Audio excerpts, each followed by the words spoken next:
Carnival in Trinidad was created as a celebration of freedom. Freedom from slavery, freedom from oppression, freedom to sing, dance, create, and express who we really are. But today when people think of Carnival, they don't think of steel band, they don't think of mass, they don't think about our culture. They think about drunk bodies, barely clothed people, and clips just meant to go viral. And now, once again on Carnival time, the Archbishop is here to put in his 2 cents on the matter, saying that Carnival has become blatantly sexualized over the years. Now, some people are agreeing with him, and some people are furious that he only come out to say this now. And to be real honest with you, I agree with both sides. Because Carnival has changed, but so has the church. And nobody wants to admit where they're going wrong. So with this video today, I want to ask one real question. Are we really celebrating freedom, or are we just trying to escape reality? Now, this past weekend in Trinidad had the soca event called Stink and Dutty, and it really lived up to its name. Drunk people were passed out on the floor. Medical teams were rushing to try to assist them because people was getting so drunk they couldn't handle themselves. They were literally passing out, just lying down on the floor like it's nothing. And in one viral video, I'm sure you see it by now, there was this woman who's sitting on a fence wearing what could be described as nothing but a one-piece string. A thong would be a full pair of underwear in front of that. And she was sitting up on the fence, cheeks spread, mukum flower on full display, and she started dancing, clearly in a way meant to shock, to get our shock value. And nobody ever expected you. More power to you, sister. But we have to remember that actions have consequences, and people will judge you based on the way that you carry about yourself. The respect that they will have for you, or the respect that they will show you will be based on how you portray yourself and the respect that you have for yourself. Now, I'm going beside the point. But in another viral news clip, there was the scene with Tribe, where Tribe came out, the woman who was unboxing the Tribe care package, and we realized that Tribe giving out, how to put this, vibrators. Tribe giving out vibrators to female masqueraders, and the Archbishop was livid. He had to mention that in his televised sermon on the Sunday after. So he had to make his point apparent that Carnival getting too sexualized, and this is crossing the limit now. This is going beyond the point. And immediately the public gets split into one side saying, yeah, he right, the people getting too careless with this now, and they're pushing this thing a little too far. And the other side saying, why he just don't stay in church and stop judging people? Isn't that one of the tenets of being a Christian, to not judge people? And here's the truth about this, both sides are right.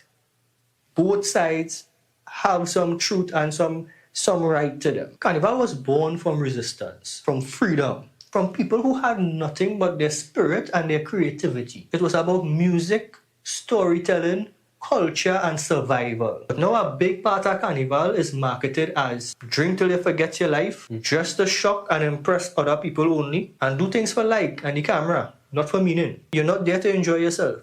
You're there to show other people that you was there enjoying yourself.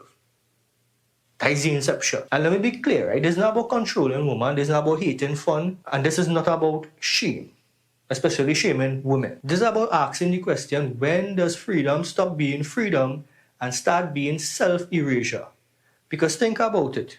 Imagine you get so drunk that you pull off a stunt like that, not in your right frame of mind, and go to work on Monday morning and your boss asking you, wait, this is not how we just represent our company, what you're really doing here. Then all your male co-workers behind you now, let me see the mukum flower flying a girl, just like how you're flying it in the effect. So you have to understand where I'm coming from. I'm not saying that you don't have the right to do that. I'm saying that the right to do that comes with consequences, and you have to be prepared to face them consequences. When you have to look at this, you have to look at this as not you choosing your freedom, like not you choosing a right. This is you choosing consequences.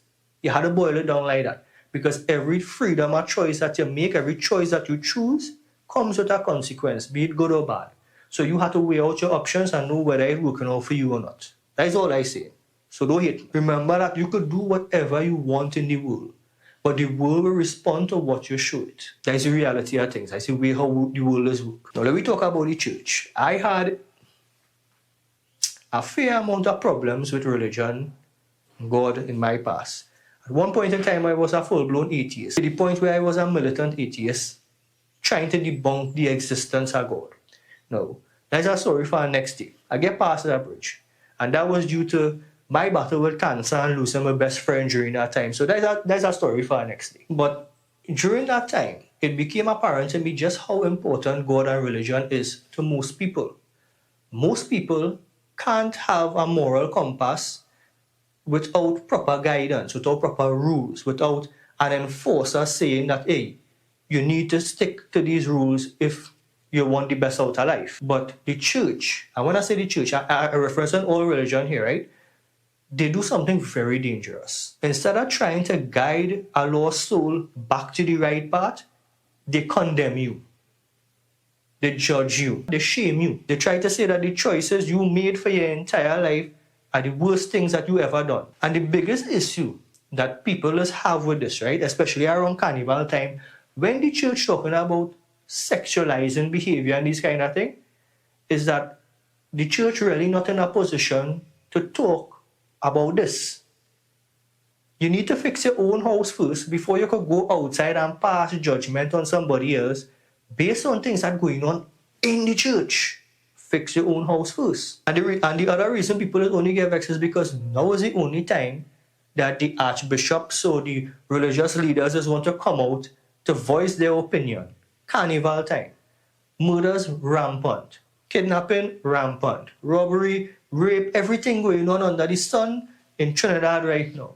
But this is the only time of the year that they choose to voice an opinion to shame the people for enjoying themselves. And it's always the same message, right? For years, since I know myself, it's always the same message. The person who holds the position of the archbishop might change, but the message is always the same. It's almost like a prerequisite to be a religious leader is your ability to express condemnation and shame to people who do agree with what you say.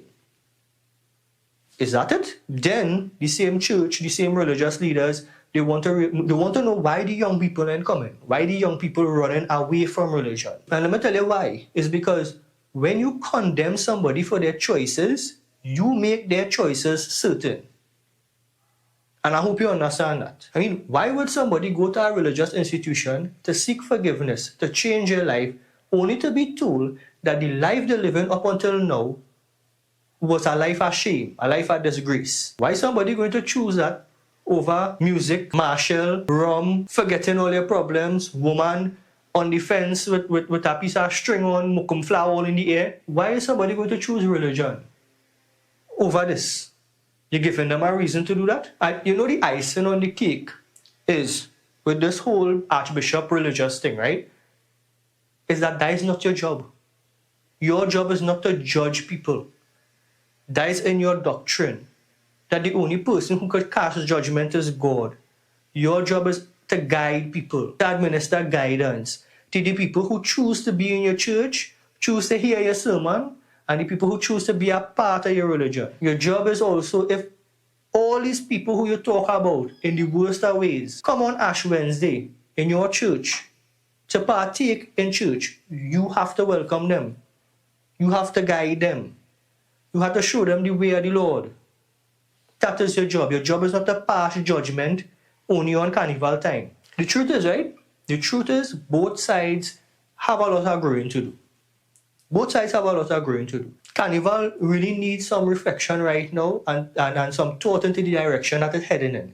Because we're moving away from our actual culture and more into Rio de Janeiro kind of carnival, where in a few years, it will literally just be a string and some beads covering woman nipples. And the church, most of all, they need humility. They need to understand that now is not a long time. Now is not the crusade days. Now is not the time when church had rule and final say over everything. People have their freedom to express their choice of religion, to express themselves in whichever manner they want, as long as they're not breaking the law. And your job as the church or as a religious institution is to try and guide these people back to the light of God. Not to condemn them. Not to make them feel shame. If you're here in trouble, I think my neighbor doing some yard work, so I'm just telling you, right? Because the church cannot shame people into morality and The partygoers and the carnival people who love this thing cannot pretend like this excess is empowerment or freedom. We passed that stage a long time. And I understand. We are a society in pain. People drink to forget. They party to free themselves. They dance to numb the pain. And they expose themselves to feel seen in a world where that is a hard thing to come by. Somebody who actually seeing you for you. And the church should be asking, why are the people running from us? All religions. Why are the young people moving away from the religion? Not how do we school them into thinking that we had the right answer. That is not the way to get them there. I speaking from experience as somebody who has been there and now back there. And to close, I just want to make a couple of things apparent. Carnival is not the enemy. Sex and sexual intercourse is not the enemy either. And contrary to what I might have believed during my hardships, religion also is not the enemy. The real enemy is the emptiness that people deal with, where they try to find ways to cope with it. Some people find God, some people find alcohol and parties. In the end, all of us on the same mission. We're searching for meaning in life, meaning in ourselves. And Carnival used to be an expression of that. So instead of pointing fingers, maybe it's time we ask, what kind of freedom are we really celebrating now? If you like the video, don't forget to like the video. Let me know what you think about this one in the comments down below. Do you agree with the church or do you agree with the opposite side? Do you think that sometimes the churches just go a little too far? Or do you think that Carnival itself reach a little too far right now? I want to hear from you, so let me know down in the comments below. Be sure to subscribe to the channel, hit the notification bell so you'll get notified every time I post a video. For them fellas reviews, is Jeremy, and I will see everybody in the next one. Later.